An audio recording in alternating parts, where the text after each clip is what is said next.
ഒരു വാപ്പയോ ആവില്ല, ഒരു ഉമ്മയോ ആവില്ല, ആരും ആവില്ല. അള്ളാഹ്ക്ക് പകരം വെക്കാനും ഒരു വലിയ ഉസ്താദ് ഒരു വലിയ ഉപദേശമുണ്ട്. അബൂറബിയെ, ഉമ്മ ഉണ്ടോ വാപ്പ ഉണ്ടോ എങ്കിൽ അവരെ തലയ്ക്ക് മുകളിലിട്ട് വളർത്തണം കേട്ടോ. അവരെ തലയ്ക്ക് മുകളിൽ കൊണ്ടുനടക്കണം. അവരെ അത്ര സ്ഥാനം കൊടുത്ത് വളർത്തണം. മക്കളുണ്ടോ? ഉണ്ട്. ആ മക്കളെ മടിത്തട്ടിലിട്ട് വളർത്തണം.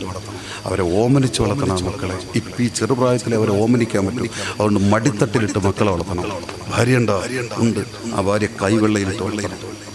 അങ്ങനെ കൊണ്ടുനടക്കണം. മുത്ത് മാണിക്കാൻ വേണ്ടി ഭാര്യയെ കൊണ്ടുനടക്കണം, കൈവെള്ളയിൽ കൊണ്ടുനടക്കണം. പക്ഷെ ഇവിടെ ഉമ്മയില്ല, ഇവിടെ വാപ്പയില്ല, ഇവിടെ മക്കളില്ല, ഇവിടെ ഭാര്യയില്ല, ഇവിടെ ഭർത്താവില്ല. ഇതൊരൊറ്റയാൾക്ക് മാത്രം. ഖൽബുൽ മുഅ്മിനി അർശുല്ലാഹ്. റബ്ബിന്റെ അർശാണ്. അല്ലാഹു തൗഫീഖ് നൽകുമാറാകട്ടെ. അള്ളാഹുടെ മുത്തുനബി ഒരിക്കൽ സ്വഹാബത്തിന് ഒരു വലിയ സംഭവം പഠിപ്പിച്ചു കൊടുക്കുക. നാളെ മഹ്ശറയിൽ നമ്മൾ 5